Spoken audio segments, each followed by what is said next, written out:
దేవునికి స్తోత్రం. హల్లెలూయా. ప్రభునందు ప్రియ దేవుని సంగమా, దేవుని బిడ్డలారా, ప్రభు పేరట మీ అందరికి శుభాలు, వందనాలు. మరణాత. ప్రియులారా, బాగున్నారా?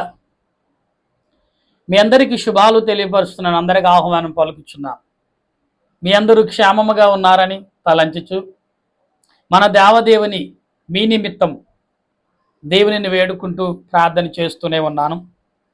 ప్రియులారా, మీరందరూ క్షేమముగా ఉండాలని, మీలో ఒకటిగా, మీ సహోదరుడిగా, మీ అన్నగా, మీ తమ్ముడుగా, మీ బిడ్డగా, మీ స్నేహితుడిగా, మీ శ్రేయ అభిలాషుగా నిత్యము నేను ప్రార్థన చేసే వ్యక్తిగా మీకున్నానని మర్చిపోకండి. మరి ముఖ్యంగా నా కొరకు కూడా మీరు ప్రార్థన చేయండి. ఎందుకంటే దేవుడు నీ పట్ల, మా పట్ల ఎంతో గొప్ప కృపను చూపించేవాడు. మనుషులందరూ ఒకటే, అందరూ సమానులే. దేవుడు బైబిల్ లేఖనము ద్వారా ఏ మతాన్ని కానీ, ఏ కులాన్ని కానీ, ఏ మనిషిని కానీ దూషించవద్దు, ద్వేషించవద్దు, బాధ పెట్టవద్దు, మరి ముఖ్యంగా ఎవరి మీద తీర్పు తీర్చవద్దు అని ప్రభు చెప్పిన మాట. ఇది బాగా వంటపరుచున్న వాడిని, బాగా అలవాటు పడిన వాడిని, బాగా దాన్ని పాటించుచున్న వాడిని. అంతే కాబట్టి మీ అందరికీ మరొకసారి శుభాలు, వందనాలు. మరణాత. బైబిల్ మిషన్ యొక్క పరిచారకుడిగా, బైబిల్ మిషన్ యొక్క సేవకుడిగా మీకు నా విన్నపములు ఒకటి. ఎందుకంటే అందరము కలిసి ప్రార్థన చేద్దాం. ఎవరికి వారు ఎక్కువ తక్కువ అనేది లేదు. ఇక్కడ అందరూ సమానులే. సేవకులు ఒకటి, విశ్వాసులు ఒకటి అనే భావం లేకుండా అందరూ సమానులుగా ఉన్నారని భావంతో ప్రార్థన చేసినప్పుడు దేవుడు మీ మొర, మన మొర ఏకత్వం చేసి ఒక్క సన్నిధికి చేరి ఇశ్రాయేలు ప్రజలు మొరపెట్టినట్టుగా మనమును మొరపెట్టే వారిగా ఉందాం. ఈరోజు 78వ అధ్యాయంలో మరి సుమారు 72 వచనాలు ఉన్నాయి. ఇది 3 భాగాలుగా ఈ ప్రసంగాన్ని మీకు వివరించాలని ఆశపడుచున్నాను. ప్రియులరా, గమనిద్దాం. వాక్య గ్రంథంలో మరి చాలా పెద్ద మెసేజ్ కాబట్టి ఇది అనుకూలం బట్టి మీకు వివరించడం ఇదంతా కూడా ఇశ్రాయేలు ప్రజలు ప్రయాణము నిమిత్తం, ఐగుప్తు ప్రజల ప్రయాణ నిమిత్తం రాయబడిన మాటలు. విశ్వాసముతో ప్రార్థించుడి, విశ్వాసంతో దేవునికి మొరపెట్టుడి అనే అంశాలు ఎక్కువగా ఉన్నాయి. ఈ అంశాలని మీ క్లుప్తముగా నేను వివరిస్తూ ప్రయత్నం చేస్తాం. దాని కొరకు ప్రార్థన చేద్దాం. మహోన్నతుడా, మహాగణుడు అయిన మా ప్రభువా, నీ కొందనాలయ్యా, ఈ సాయంకాల సమయంలో మా ప్రియులు నీ బిడ్డల ఎదుట, దేవా, నీ ఎదుటని నాయన మా ప్రియుల ఎదుట నిలబెట్టి నడిపించి ఇదిగో ఇటు రీతిలో మాట్లాడగల కృప నాకు ఇచ్చినందుకు వందనాలు. నిజమే ప్రభా, ఎందరు వింటున్నారో, ఎందరు ఆలకిస్తున్నారో నాకు తెలియదు. కానీ ఎప్పుడు సుమారు 8-9 సంవత్సరాల నుంచి ఆన్లైన్లో మెసేజ్ చెప్తూనే ఉన్నాను. 2017 నుండి ఇప్పటి వరకు ప్రభా వాక్యము విడతగగా వివరిస్తూనే ఉన్నాను. రాత్రనగా ఎక్కువ చావున ప్రభువా, ఇవన్నీ వింటునే దేవుడు, ఆలకిస్తున్న దేవుడు, మాకు జవాబిస్తున్న దేవుడు, నీ చిత్తాన్ని బట్టి, నీ ఆలోచన బట్టి నడుచున్న వాడిని ప్రభా, నువ్వు ఎప్పుడైతే నన్ను నడిపిస్తావో అప్పటి వరకు కూడా ఈ రీతిగా ఇలాగున సేవకుడిగా, పరిచారకుడిగా అనేకుల ముందుకు వెలుచునే ఉన్నాను. ప్రభువా దేవ, నా బోధలు, నా ప్రార్థనలు ఏ కుటుంబానికి అవసరమో, ఏ సంఘానికి అవసరమో నీవే బయలుపరిచి ప్రేరేపించి నువ్వు ఆ స్థలంలో నిలబెట్టే దేవుడు. నేను ఆదుత్ర పడటం వల్ల, నేను పరిగెట్టడం వల్ల ఇది జరిగేది కాదు. దేవా, నువ్వు ఎప్పుడైతే ఎలాగైతే ఏర్పరచుకుంటావో 4 గోడల మధ్యన, దాగబడిన మధ్యన మనుషులను కూడా తీసుకొచ్చి బహిరంగపరిచే దేవుడు, నీవే వెల్లడి చేసి నీ బోధలు నాలో ఉండి ప్రకటించే దేవుడు కనుక అది నాకును, నా కుటుంబానికి, నా దేశానికి, మీకును, మీ పరలోక మహిమకు ఘనత కలిగించే దేవుడు. అందుకు వందనాలు. నీ దాసుడే నేను నీ లేఖనము చేతపట్టి నీ బిడ్డల ఎదుటికి వచ్చి ఉన్న నన్ను, నా తలంపులు దీవించి ఆశీర్వదించి నీ బిడ్డలతో మాట్లాడగల శక్తిని, కృపను అందించి నీ వాక్యము ద్వారా, నీ ఆత్మ ద్వారా నాకు దయచేస్తామని ఆత్మరక్షణకర్త అయిన దేవదేవుని నామమును అడిగి ప్రార్థన చేయుచున్నాను పరమ తండ్రి. ఆమేన్. మన తండ్రి అయిన దేవుని సహాయము తోడుగా ఉండి ముందుకు నడిపించును గాక. ఆమేన్. ప్రియులరా, బైబిల్ గ్రంథం అనేకమైన విషయాలు కనబడుతున్నాయి. అయితే ఈ 78వ అధ్యాయంలో సుమారు 72 వచనాల్లో ఇశ్రాయేలు ప్రజల గురించి ఎందుకు ఆల్రెడీ మధ్యాహ్న కాల ప్రార్థనలో ఈ వచనం అంతా కూడా నేను చదివి ఉన్నాను. ఎంత కఠినంగా, ఎంత ప్రేమగా, ఎంత లౌక్యంగా ఆయన వివరించాడు అని దావీదు గారి ద్వారా ఈ మాటలు ప్రకటించాడు అని చూస్తే మనము ఈ వచనములో చదివే కొలిది ఎలాగుంటది, యోసేపు యొక్క సన్నిధిని కూడా తిరస్కరించాడు. యోసేపు ఎంతగా ప్రార్థన చేశాడు, ఎంతగా గొప్పగా హెచ్చించబడ్డాడు, దేవుని సన్నిధిలో ఇశ్రాయేలు ప్రజలకు ఎంత ఘనత తెచ్చాడు, అది కూడా దేవుడు లెక్క పెట్టకుండా లక్ష్య పెట్టకుండా కొట్టివేశాడనే విషయం ఈ వచనంలో కనబడుతుంది. అయితే ఈరోజు పాఠమును మనం చదువుకుంటే, నేను నోరు తెరిచి ఉపమానము అంటే దేవుని సన్నిధిలో మొరపెట్టుట. ఈరోజు అంశం దేవుని సన్నిధిలో మొరపెట్టుట. దేవుని సన్నిధిలో ఎలాగో మొరపెట్టారు భక్తులు అని చూస్తే ప్రియులరా, అంటే పూర్వ గూఢవాక్యములు, పూర్వకాలము చెప్పిన మాటలు ఇప్పుడు నిజంగా ఆ మాటలు మనకు దొరకట్లా. ఒకప్పుడు మాటలు ఈ లోకంలో సామెత ఉంది కదా, పెద్దవారు మాటలు సద్దన్న మూటలు అన్నారు. సద్దన్న మూట అనగా సద్దన్నం అనేది అమెరికాలో నిపుణులైన డాక్టర్లు కూడా సద్దన్నం, ఆ సద్దు భోజనం తింటే రాత్రి నానబెట్టిన అన్నం ఉదయకాలం సద్దన్నం అవుతుంది, అది 100 రెట్లు శక్తినిస్తుందని డాక్టర్లు నిపుణులైన వారు ప్రపంచంలో ప్రపంచానంతటికు కూడా తెలియపరిచారు. ఎందుకంటే కరోనా టైంలో చాలా మంది దాన్ని ఫాలో అయిన వారు, అందులో నేను ఒకడిని. నా శరీరం అంతా కరోనా వచ్చి వీక్ అయిపోయినప్పుడు, మరణ పడక నుంచి దేవుడు రక్షించి ఇంటికి తీసుకొచ్చినప్పుడు నేను నా భార్యను అడిగింది ఏంటంటే, రాత్రికాల అన్నం ఎక్కువగా వండి ఉదయకాలంకు మజ్జిగేసి లేదా పాలేసి తోడు పెట్టి ఉంచు, అది నేను ఉదయకాలం తింటానని. ఒక ఉల్లిపాయ అని లేదా కొంచెం ఏదైనా పచ్చిమిరగా కానీ పెట్టుకుని తినేవాడిని. నిజంగా 10 రోజుల్లో నేను అడుగు తీసి అడుగేయగలను వేశాను. ఎందుకంటే అంత శక్తి నాకు నా బ్లడ్లో పుట్టింది ప్రియులారా. అయితే ఇక్కడ గమనించాలి మనం, దేవుడు తన ఆలోచన క్రియల చేత మనం నడిపించినప్పుడు తన ఆత్మ సంపూర్ణత ఎలాగిస్తున్నాడంటే, ఇక్కడ మన పితరులు చెప్పిన గూఢ స్థలములు అంటే విలువైన మాటలు, గూఢ వాక్యములు మనం తెలుసుకోగలిగి ఉండాలి. అందుకే మన మూల వాక్యములు, మన మూల యొక్క వంశావళి, మన స్థితిగతులు ఏంటో, మా తాతలు నేతులు తాగర మేము మూతులు నాకుతామని ఒక సామెత ఉంది లోకంలో. అటువంటి కాని కాదు, మన పితరులకు మనకు కలిగించిన గౌరవం, వారు ఇచ్చిన గౌరవం, మనకి ఇచ్చిన విలువను మనం ఎంతవరకు కాపాడుతున్నాం, దాన్ని పెంచుకుంటున్నామా, దాన్ని అరించి వేస్తున్నామా? అరించి వేయటం అంటే నాశనం చేయటం అని అర్థం. ఇక్కడ ఏమన్నాడు, మీ పితరులు చెప్పిన గూఢ వాక్యములను అనేకులకు ప్రకటించుతున్నారా? అట్టి ప్రకటించే వారిగా ఉన్నారని ప్రకటిస్తున్నాడు. ఇక్కడ ఇంకా అంటున్నాడు, మాకు తెలిసిన సంగతులని మా పితరులు మాకు తెలిసిన సంగతులు మా పితరులు మాకు వివరించిన సంగతులు మేము చెప్పుదాము. ఏమని చెప్తారు వాళ్ళు? అబద్ధాలు బోధిస్తున్నారా? వారి పితరులు అబద్ధాలు మాట్లాడడం లేదు, సత్యాలు, గూఢ నమ్మకాలంటే విలువైన మాటలను వారు నెవరవేసుకున్నారు. దాంతో ఇంతవరకు వారు జీవించారు. కాబట్టి ఇది కూడా నాన్న ఇలా జీవించు, ఇలా మాట్లాడు, ఇలా ప్రవర్తించు. నువ్వు జీవించిన యవన కాలంలో నన్ను ఎవడ చూడలేదు, కానీ 60 ఏళ్ళు 70 ఏళ్ళు వయసు వచ్చిన పాపాలు మానుకో మాత్రం నీకు నీ కుటుంబానికి మచ్చ తేటగా నీ ఊరికే మచ్చ తెచ్చిన వాడు అయిపోతావు. చాలా మంది అనుకుంటారు చనిపోయిన తర్వాత ఎదురుగుండా మాట్లాడరు కానీ సాటుగా మాట్లాడతారు. ఎందుకంటే వీడు మహాకరణ్, ఎంత పాపం చేస్తే అంత నరకం పడిచాడని.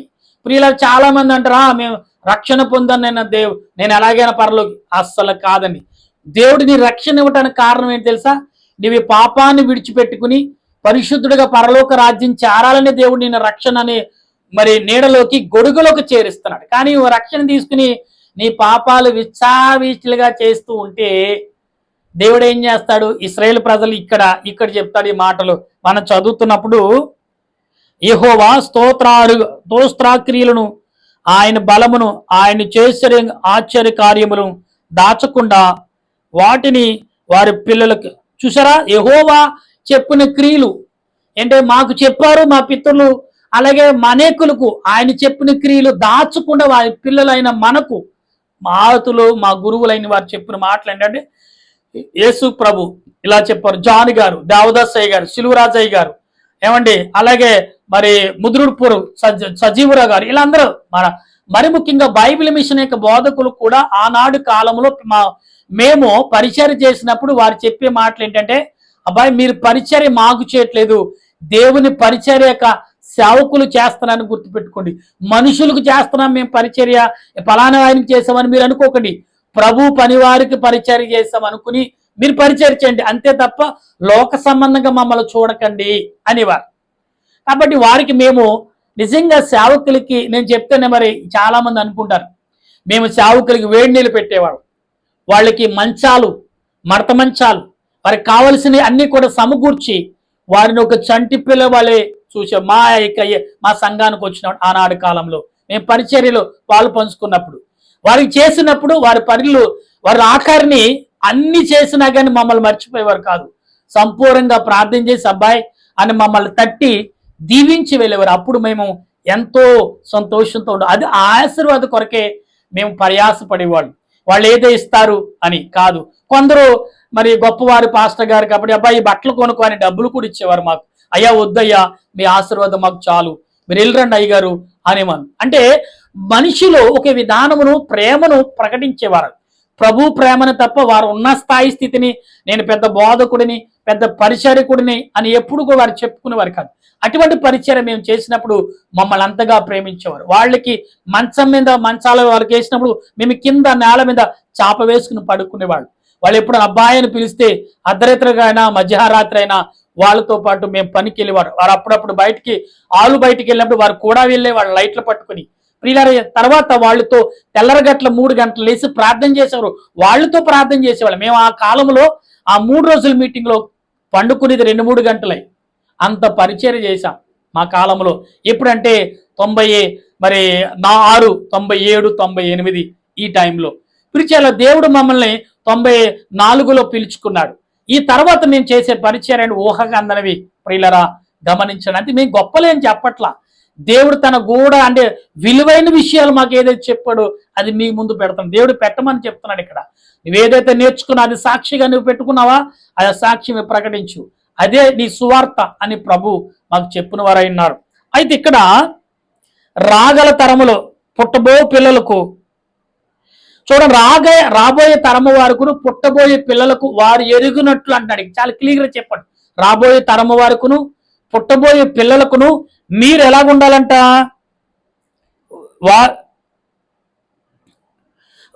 వారి లేచి వారి పిల్లలకు వివరించినట్లు అంటున్నాడు. దావీదు చాలా క్లియర్గా రాశాడు ఇక్కడ. మీరు రాబోయే తరము వారుకును పుట్టబోయే వారుకును మీరు లేచి వారి పిల్లలకు వివరించినట్లు అంటే ఏం వివరించాలి? ఒరే మా తాత మీసాలు తిప్పాడరా, మా మామ ఎలా సంపాదించడరా, మేము ఎలా తిట్టాం, మేము అలా తిట్టాం, మా తాత మూర్ఖంగా బ్రతికాడు, ఈ గొప్పలు కాదు. మీ తాత అనేకులకు మేలు చేశాడు, మీ తాత అనేకులు ప్రేమ చూపించాడు, అందుకే అయ్యా మేము ఎలాగున్నాం. మీ తాతగారిని బట్టి అయ్యా మేము బట్టెడు భోజనం తింటున్నాం, ఎందుకయ్యా మేము సంతోషంగా ఉన్నాం, రెండయ్యని మీ ఎదుట మీ తాతగారి గౌరవం ద్వారా నీకు గౌరవం దొరుకుతుంది, మీ పితరుల ద్వారా మీకు విలువ దొరుకుతుంది, మీ పితరుల వల్ల మీకు గౌరవం, సమాజంలో మర్యాద.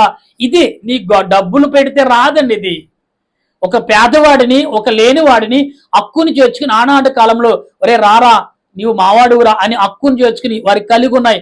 మరి ఆనాడు గృహాలలో మరి రాసులుగా అంటే వాడికి ఏంటంటే చుట్టూ గడ్డి చుట్టు పెట్టి దాంట్లో ధాన్యం వేసి నిలవ పెట్టుకునేవారు, గాదులు అనేవారు. ఆ గాదుల్లోంచి ఒరే తీసుకోరా కావాల్సిన బియ్యం, ధాన్యం పట్టుకెళ్ళి ఆడించుకోరా, ఒరే కావలసిన అమ్మగారిని అడిగి తీసుకోరా అని ఈ రకంగా చెప్పేవారు. వీళ్ళ ఆ రకమైన జీవితానికి పొందిన వారు ఒరే మనం పలానా వారి ఇంట్లో చక్కటి జీవితాన్ని పొందవరా, వాళ్ళు మన గురువుల్లాగా వారి బిడ్డలాగా మనం చూస్తారు, మీరు వాళ్ళని మర్చిపోకుండా అని ఒక మాట చెప్తారు. ప్రియారు ఒక సంఘటన చెప్తాను. ఒక రాజు ఒక ఊర్లో ఒక యజమానుడు ఉన్నాడు, చాలా మోతుపరి కలిగిన వాడు. ఆ మోతుపరి కలిగిన అతని దగ్గర ఒక వ్యక్తి సూపర్వైజర్ చేస్తున్నాడు. ఈ సూపర్వైజర్ చేస్తున్న వ్యక్తి ప్రియులారా నీతిగా ఎలా నడుచుకున్నాడు అనేది నీతిని వివరించడానికి ఈ మాట మీకు వాడుతున్నాను. ప్రియులారా ఆ వ్యక్తి ఒక రోజున ఆ సూపర్వైజర్ గారు ఆ యజమానుడు కొంత డబ్బులు ఇచ్చేవాడంట, ఈ ఉంచుకోరా అని ఇచ్చేవాడంట. ఈ డబ్బులన్నీ కుటుంబానికి వారు తీసుకుని కొంత డబ్బు పక్కన పెట్టేవాడంట. ఇతడు యజమాని డబ్బు కదా మనకు అంత ఖర్చే ఉందని పక్కన పెట్టేవాడు, వాడి పిల్లలకు అతను చెప్పలా. అయితే ఒక రోజున ప్రియులారా యజమానుడికి బ్యాంక్ నుంచి గవర్నమెంట్ నుంచి పెద్ద ప్రాబ్లం పడింది. మొత్తం వారి ఆస్తులన్నీ దప్తి చేసే గవర్నమెంట్ లోన్లు కట్టలేదని మొత్తం ఆస్తులన్నీ పట్టుకుపోటాకు వచ్చారు. ప్రియులరా అప్పుడు ఈ యొక్క సూపర్వైజరు అయ్యా మరి ఇలాంటి పరిస్థితి ఏం చేయాలనుకున్నారంటే సూపర్వైజర్ ఏం చేశాడు తెలుసండి, ఇక్కడ యజమానుడి మీద మాట పడకుండా వాళ్ళు నోరు జారుతున్నప్పుడు మీరు అప్పు చేసినట్టు మీకు తెలియదా, దాన ధర్మాలు చేసినట్టు మీకు తెలియదా, బ్యాంక్ నుంచి లోన్ తెచ్చుకున్నట్టు మీకు తెలియదా, డబ్బులు కట్టాలని మాట్లాడినప్పుడు సూపర్వైజర్ మీరు ఎక్కువగా మాట్లాడొద్దు, మీకేం కావాలి అంటే మాకు డబ్బు నువ్వు జమ చేస్తావా అని ర్యాస్గా సమాధానం చెప్పడం మీరు ఎక్కువగా మాట్లాడుతున్నారని గద్దించి వీళ్ళు ఇచ్చిన డబ్బుని దాచిన డబ్బు బ్యాంకు వాళ్ళకి జమ చేశాడు. దేవుని బిడ్డలారా, అప్పుడు యజమానుడు ఎంతగా కన్నీరు కార్చాడు చూడండి. అప్పుడు అంటున్నాడు ఈ సూపర్వైజర్, అయ్యా ఈ డబ్బు మీదే అయ్యా, మీరు నాకు అప్పుడప్పుడు ఇచ్చిన డబ్బు కొంతవరకే నేను ఖర్చు పెట్టుకున్న కుటుంబం వరకు కనమది దాసానయ్యని కొన్ని సంవత్సరాల డబ్బు దాచిపెట్టి అతడు తీర్చినప్పుడు అతడు అన్నాడు, ఇదిగో ఈ ఆస్తి నీదే, వద్దయ్యా, నీ వల్ల నీ గొడుగు నీడలో నీ బిడ్డగా నన్ను పోషించావు, నా బిడ్డలు పోషించబడతారు, నా బిడ్డలో నేను బాగున్నానన్నప్పుడు యజమానుడి కన్నీరుతో కార్చి హక్కును చేర్చుకున్నాడంట. ప్రియులారా, విశ్వాసాన్ని కనపరచాలంటే కొన్ని భాగాలు మన మధ్యన ఉన్నాయి. అందుకే ఏమంటున్నాడు, మీ పిల్లలకు మీ విలువలపై చెప్పండి, మీరు నడిచిన నడకలు, మీ తాత ముత్తాతలు చేసిన క్రియలు ప్రకటించండి, అదే మీ సాక్ష్యం అంటున్నాడు. అప్పుడు యజమానుడు, ప్రియులారా, అప్పుడు ఆ యజమానుడు ఈ సూపర్వైజర్ని వారిలో ఒకరిగా చేసుకున్నాడు, ఆస్తుల్లో సమాన తత్వం కలిగించాడు. అప్పుడు అన్నాడు, అరే వద్దయ్యా, మీరు యజమానులుగే ఉండాలయ్యా, మీరు ఎప్పుడు బాగోవాలి, చెట్టు కాయలు ఉన్నప్పుడే కదయ్యా మేము సమృద్ధి కదా, మీరు బాగున్నప్పుడే మేము సమృద్ధిగా ఉంటాం, మీరు బాగోవాలి, అది మీ డబ్బయ్యా నాది కాదు అంటంతో చూడండి ఎంత విలువను కాపాడు. యజమానుడి మీద ఏగగల వాళ్ళకుండా ఇది అంటే మన లోకంలో సంబంధం చాలా విషయాలు చెప్తాం. కుక్కకున్న విశ్వాసం మనుషుకు లేదు ఈనాటి కాలంలో. ఎస్, నేను ఒప్పుకుంటా. కుక్కకి కొంత అన్నం రోజు పెట్టండి, ఎవడైనా దుండకుడు నీ ఇంటి మీదకి వచ్చినప్పుడు దాని ప్రాణాలు తెగించి అది పోరాడుతుంది. పిల్లలు అలాంటప్పుడు ఆ దుండకుడు ఈ కుక్కను కూడా చంపేసిన కూడా భయపడదు, నా యజమానిని కాపాడతాడని ఆశతో పరిగెడుతుంది. అంటే విశ్వాసాన్ని కనపరుస్తుంది. ఇవాళ మనం ఆ విశ్వాసాన్ని కోల్పోయాం. దేవుడు అంటున్నాడు, నీ పితరులు చెప్పిన మాటలు ఏ రకంగా చెప్తున్నావు అంటే, చాలా మంది వాళ్ళ తల్లిదండ్రుల పేర్లు చెప్పుకోవడం కానీ సిగ్గుపడతారు. మా నాన్న ఏమిచ్చాడు, మా తాత ఏమిచ్చాడు, మా తల్లిదండ్రులు మమ్మల్ని ఇదిగో వాళ్ళ కడుపును పుట్టి ఇంకా దౌర్భాగ్య జీవితాన్ని మేము జీవిస్తున్నాం అంటాం. ఒక్కొక్క కోడలు వస్తూ అంటది, ఇలాంటి ఇంటికి నేను కోడలకు వచ్చాక నా ఆశలైన అడాశలు అయిపోయినాయి అంటది. అసలే నీ జీవితాన్ని మలుసుకుంటూ చేతకాక, నీ జీవితాన్ని నీవు నడుపుకోవడం చేతకాక నువ్వు మాట్లాడే విధానం ఎంత భయంకరంగా ఉంటుందో ఇక్కడ అంటున్నాడు. ఇంకో మాటను ఏమంటున్నాడంటే, మీరును దేవుని యందు నిరీక్షణ కలవారై దేవుని క్రియలను మరవక ఉండి యథార్థ హృదయ కాక దేవుని అంటే మీరును దేవుని యందు యథార్థ హృదయములు కలిగి ఉండి దేవుని సేవించేవారుగా ఉండాలి. అంటే మీరును యథార్థత మర్చిపోవద్దు, నీతిని మర్చిపోవద్దు, విశ్వాసాన్ని మర్చిపోవద్దు. ఎలాగుండాలంటే చాలా విలువల జీవితాలు కలిగి ఉండాలంటున్నాడు. ఇక్కడ ఏమంటున్నారు, మరలా వారై దేవుని అని వారి పితరులు కూడా కొంతమంది అంటే దేవుని మీద తిరుగుబాటు, తన అధికారుల మీద తిరుగుబాటు, మీ పితరుల వల్లే తిరుగుబాటు చేయకుండా ఇక్కడ రెండు రకాలు చెప్పాడు. ఒకటి, మీ పితరులు చేసిన గొప్ప కార్యాలు ప్రకటించుకోండి. మరలేమన్నాడు, మీ పితరులు చేసిన మూర్ఖత్వాన్ని మీరు వెల్లడి చేయకండి, దాన్ని గ్రహించుకోండి అంటున్నాడు. రెండు రకాలు. ఒకటి, మంచిని ప్రకటించమన్నాడు, చెడుని చెడుగానే చూడండి, మంచిని మంచిగానే హెచ్చించుకోండి, అదే మిమ్మల్ని కాపాడుతుంది. ఇక్కడ రెండు రకాలు, ఒకటి మంచి, రెండు చెడ్డది. ఈ రెండే నువ్వు మంచివాడో చెడ్డవాడో అనేది నిన్ను హెచ్చించటము తగ్గించటం అనేది డిక్లేర్ చేస్తుంది. ఇక్కడ ఇంకా అంటున్నాడు, తిరుగుబాటు గల ఆ తరమును పోలి ఉండకుడి.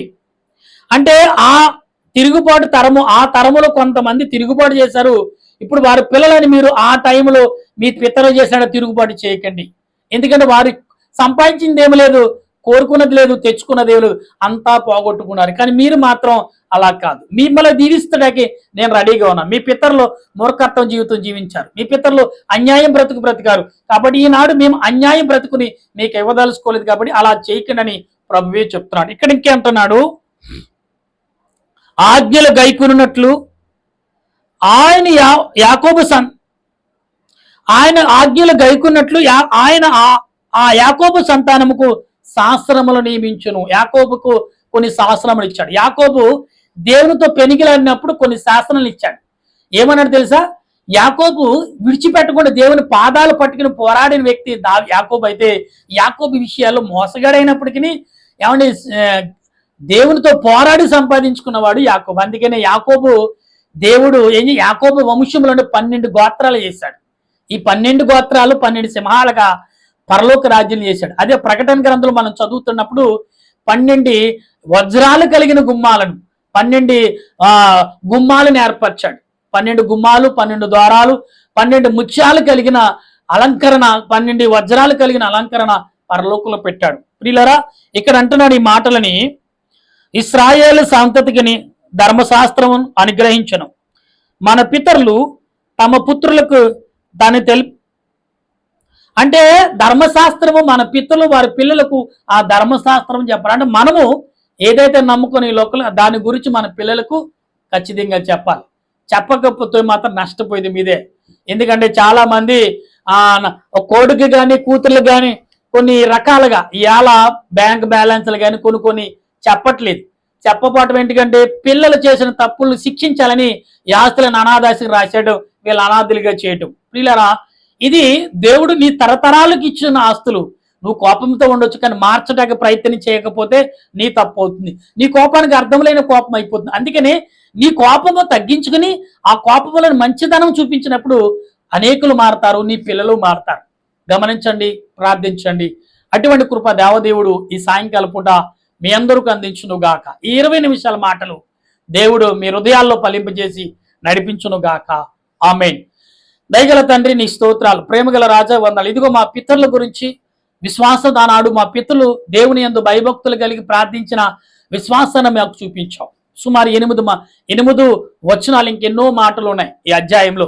అవన్నీ వివరించగల శక్తిని, బలమును, కృపను నాకు అందించి నడిపించమని ఎందరైతే ఈ మాటలు వింటున్నారు వారందరికీ నీ దీవెన, ఆశీర్వాదం తండ్రి, సంపూర్ణమైన దీవెన, సంపూర్ణమైన శక్తిని, సంపూర్ణమైన బలాన్ని, సంపూర్ణమైన ఆదరణను సంపాదించుకునే కృపను దయ చూపించమని ప్రభువా, ఈనాడు అనేకమైన విషయాలు, అనేకమైన గొప్ప క్రియలలో మేము కృపనెరిగి, నీ యందు విశ్వాసం ఎరిగి, నీ యందు భయభక్తులు కలిగి ప్రార్థించే కృపను మాకు అందించమని మా దేశమును, మా దేశ పెద్దలను, మా దేశ నాయకులను, మా దేశంలో ఉన్న మిలిటరీ వారును, పోలీస్ శాఖ వారును, డాక్టర్లను, మనుషులను, నర్సులను, పారిశుద్ధ వారును, కార్మికులు, రైతులు, ఇలాగ నీటి మీద, నేల మీద, గాలి మీద పనులు చేయొచ్చు, ప్రయాణాలు చేయొచ్చున్న వారును, అలాగే ప్రభా బలహీనులు, అనారోగ్యముతో బాధపడుతున్న వారును, గర్భిణీ స్త్రీలు, బాలింతరాలను, కష్టములు, శోధనలు, వేదన, బాధ, చింత, చివుకుతో వేదన చెందుతూ కన్నీటితో బాధపడుతున్న వారికి విడుదల దయచేయము ప్రభా. సావుకులేమి, పరిచారకులేమి, ఇదిగో మాకు తెలుసున్న సహోదరు యొక్క సావుకుడి యొక్క